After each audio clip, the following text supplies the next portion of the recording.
Welcome back to the Real Estate Rat Pack Radio Show with Chris and Rob. The crew is taking your calls, so dial in at 1-800-808-5548. And we're back. There you are, Rob. Well, I wasn't here last time. I just gave a certificate to our wonderful Christy Stratton here. That is true. An official member of our advisory board. That is correct. Thank you very much, guys. Well, I was actually telling her, with all her talents and things like that, that means she's a part of the advisory board. We don't have to pay her. See? Right. So, nice. I get it now. And Rita Santa Maria's going, hi, what do you mean not paying her?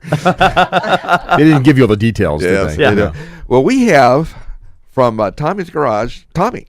The actual Tommy. On the show. I'm here. And so, welcome to the show. I didn't know I could drop further than Tommy's Garage, but here I am. That's great. The seat's just really low. I apologize. Yeah, it is. I feel like I'm sitting like on a little one of those sit cushions they have for yoga. Right. Like I'm down here in the floor looking up at all you guys. No one puts Tommy in a corner. Next time you're on the show, we'll get you a big boy chair. So let's talk about this, Tommy. How did you start Tommy's Garage? All right, I did probably about 1,000 shows for Fox News as a guest, and about 1,000 other shows like CNN and Politically Incorrect and all those shows. And but in the meantime, I've been in real estate for 27 years. Right. So I was a real estate, and I got bored with spending 20 hours selling houses, so I started doing political writing. That got me on 20 hours a week, and you're making. Yeah, if you're a good agent, you can do pretty well once you get to a certain point. That's kind of what happened. Right. So I started doing political writing. That got me on television. That got me. I was actually married to a Fox News anchor for 5 years, Brenda Butner. I was married to her. Oh. I'm not telling these stories about Brenda. I'm just glad I got out with all my body parts intact. Her name was Brenda Butter, not Brenda's Butter. Yeah. Okay. Or truffle butter. Wanted to verify. But I got to Houston. My daughter moved to Houston, and I came down to visit from time to time, and then I ended up helping her find a house. And I realized land was so cheap out. It was up in Waller County. Land was so cheap out there that you could buy a house. You could buy 100 acres of land, put like 5 or 6 trailer houses up, and rent them out, and it would hold your value. You can make a profit. It covered your expenses of owning the land. I was like, I'm gonna do that. So I bought 100 acres, and then the day after I bought it, the hurricane hit. Katrina hit. Wiped away everything. What could go wrong? Used trailer houses go from $5,000 to $35,000. I'm like, oh no, what am I gonna do now? So I sat down and looked at the numbers, and if I actually built a little trailer park out there, like a nice one, right, I could make profit. It cost me another $300,000 or $400,000 than I expected to spend. Right. So, but I did that, and that turned into like a 287 house subdivision. And I got a great story about that, by the way. In New Jersey, the year that I did the subdivision down here, there was the house that I was living in had the builder had built a deck on the back of the house, but didn't put stairs to go to the backyard. To get into the backyard, you had to go all the way around the front of the house, go all the way around to the back. And I have 2 little girls that are 5 and 8 years old. I'm supposed to be, no, I'm not gonna have them walk out by the street. So I'm just gonna put some steps back there. Well, the wood and the materials cost me $78, but to get the inspection was $1,100. To get the license or to do it was $1,100. Each inspection along the line that they had to put like a header inspection, a footer, cost me another $150. By the time I was done, I had $6,000 worth of fees for $78 worth of wood. I come down here and I do a 287 house subdivision for $350. Yeah. And I'm thinking, Texas might just be a better place to do business than New Jersey. Do you think? I can tell you the best part of New Jersey was watching it disappear in my rearview mirror driving out of Texas. There you go. I've heard this story told over and over again, how hard it is to do business in other states. You come to Texas, and it's just like a piece of cake. Consider that Exhibit A right there. Exhibit A, folks. So you came down because of our tax infrastructure, state tax infrastructure. Not just the tax, everything. I mean, look, here's the advantages of Texas. First of all, it's warmer and it's nicer. Second of all, the business climate is fantastic here. Third, the political climate is excellent. And don't think they're not related, right? Right. And the fourth thing is the Texas women are spectacular. So I gotta tell you, something in the water. There you go. All I know is that whole 1 to 10 scale thing is all screwed up. You come to Texas and like a New York 10 is like a Texas 6. It's not bad, but like really, like who cares? So that's very true. And I can tell you right now, this is one of the main reasons why I will never leave Texas. Yep. Oh, well, I love it. And let's consider is this Exhibit A right here. Look at these 2 beautiful women we have here today. Yes. It does not get much better than this, folks. There is a method to our madness and a method. Thank you for the lines. Like it's not true. Hey, Chris and Rob, back me up on this. Okay. Hey, Am I wrong? am right there with you. Yeah, exactly. I'm sitting over here next to him. He's just saying this. Really? I don't think so. Yeah, I thoroughly agree. No, Exhibit A. We have Exhibit A, B, C, D. If you just kind of look at go through our photographs. We have the most amazing calendar that perhaps you should consider purchasing. Yes. That will have Are you on it, Yvette? gorgeous. No, I'm not a part Well, of it. why would I buy it then for crying out loud? Well, let me just see. say they are gorgeous women. Who are? And they are, this particular calendar, does it benefit the Sunshine Kids? Sunshine This one Kids, benefits yes. Sunshine Kids. That's Right. correct. We raised Right. about And these $20,000. are beautiful women that are Powerful. powerful in the real In their estate respective industry, correct. I'm just saying that perhaps you might want to consider purchasing a You couple know, of calendars. I'm It's thinking- for their tempting. fundraising I'm thinking we're taking one venue. over there to have Maybe- right on Tommy's garage. Maybe we'll buy one and By put it the on Tommy's way, garage. Oh, look at the Tommy- pictures. Oh my God! Wow.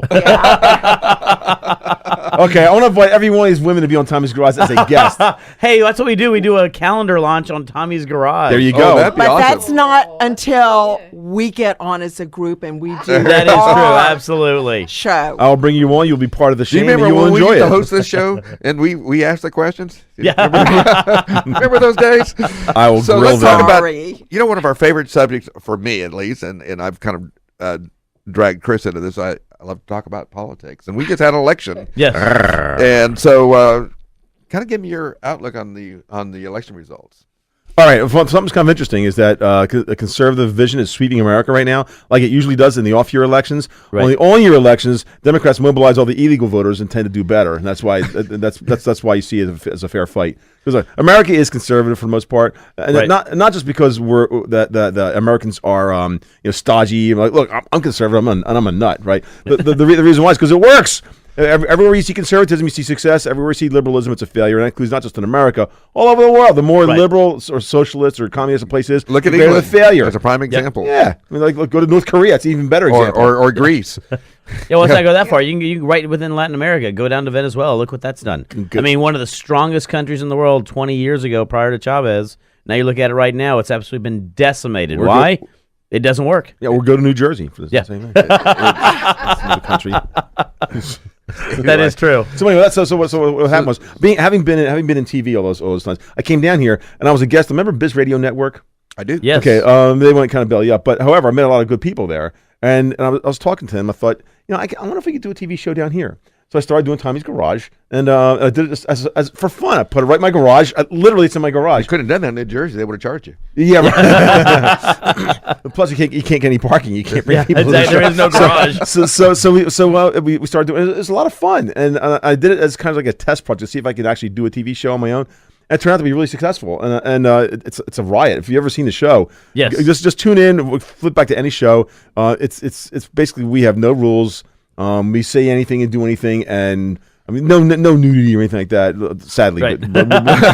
But you're working on that. Yeah. That's a different channel, and here you're going to be my producer, Rob. Yeah, we're in negotiation. Rob's like, we're working on that part. We're in negotiation right now. It's a matter of how much he's going to pay me to do Yeah. it. Is what That's the deal right. is. Yeah, exactly. No, Rob just wants to know how much nudity he can put in. That's right. As long as it's not mine, I'm okay. So look, Or yours, by the way, Tommy. So what I'm trying to do is like Dolly Parton once said, to make it in entertainment, you either have to be newer, better, or differenter. And if you ever watch Tommy's Garage, we are definitely all three. There's Differenter? nothing Yeah. like our show out there. Nothing like it anywhere. Well, I'll tell you, I just got through watching the Halloween show you did last week. Oh, you yeah, know, that was a and riot. that was hilarious, by the way. You can go out there on Facebook. You can go right on Facebook. You've got it right out there. Facebook or on YouTube, either one. That is just correct. hit Tommy's Garage. Guarantee if you're on YouTube, put Tommy's Garage, and it's the first thing that shows up. Oh, yeah. It was hilarious, by the way. But it's great. It's great. I always tell everybody it's important to be able to understand, to be able to sit down and talk, effectively about both sides. Obviously, I know my side's the best side. But anyways, you can always sit down. Yeah, we all feel that way, by the way. Our side's the best side. That's where we're all in Not that your Texas, side's the best side. So, but elections just got through happening. I think we're seeing some change, obviously. Next year is the important year, though, in which we really need to see some change going on. Look, every election is a difference between the conservatives' ability to get the message out versus the Democrats' ability to lie, cheat, and steal. And that's essentially what the problem is. Conservatives and Republicans suck at telling the truth, not because they can't tell the truth, because they can't even tell anything. They can't even tell a good story. And here's why. Here's why. Have you ever wondered why Hollywood is so liberal? Here's why. It's a good example. If I want to tell the story of a life of a guy who's conservative, here's what it sounds like. It's like, I woke up, I ate breakfast, I went to work, I ate lunch, I went back to work, I came home, I ate dinner, I went to sleep. Next day, I woke up. Hey, president. Now, here's the life of a liberal. I woke up. It was 2 p.m. I had a hangover. I was wrapped around a transvestite hooker in Hollywood. And my name is Hugh Grant, and I got paid $20 million a 3-movie deal, and my supermodel wife married me. That is a story. Conservatives are boring. So, Rob, taking this back. So, Rob, you're boring. Hey. So, Tommy, your take on the 2016 presidential election? I would pick a conservative or actually, let me change this. I would take a Republican because I'm not sure how many are actually conservative. You could put pictures of them on the wall. I throw darts at it, and whichever one won, I would take over anybody the Democrats. I guess I'm not asking the question correctly. What? What's your prediction? Well, I don't even know who the Republicans are going to have first. Right. You know, if Donald Trump right now is kind of leading, Ben Carson would not win. I like the guy. He doesn't have enough experience being a leader, and he's not that exciting, and he would be rather boring. So you think it's going to be a Republican? It's a close one because I'll tell you, man, you have no idea how big election fraud is in this country, especially with about 10, 15 new illegal aliens who are not going to vote in about 20 states. That's the problem. All right. Yep. Well, you know. It's going to be close. We think it doesn't happen here, but it does. That's the one thing. We need some good fraud on the conservative side. That's what I can say, right? Well, the conservatives are much more motivated now than Democrats are. You know, Republicans. Yes, I would agree now. The problem is you have Republicans and they have conservatives. The problem with conservatives are so like, they're so upstanding, and if they don't find the right man, they don't even show up to vote, and that's why Mitt Romney lost. Barack Obama won his second election with 3 million less votes than he got the first time around because people just didn't show up for Mitt Romney, who would have been a fantastic president. Right. I agree. Because he was a Mormon. Oh my God! You're like, so what? Big. Yeah. I don't care. He's not trying to convert us. You know. Yep. It's okay. Yep. He just happened to be a better leader that unfortunately lost a vote because, as you mentioned right there, I mean, people did not show up to vote. They think, oh, don't worry about it, you know. And I tell everybody, even in Texas, where, you know, I tell people all the time, get out there and exercise your right to vote. Absolutely. We don't want you to stay on the sideline. And if you don't vote, yeah, don't get in place. Yeah. Because, you know, what is your vote counts. If you're not, what was one of the sayings they say? If you're something about the menu, how was it called? Oh yeah. If you're not on the menu.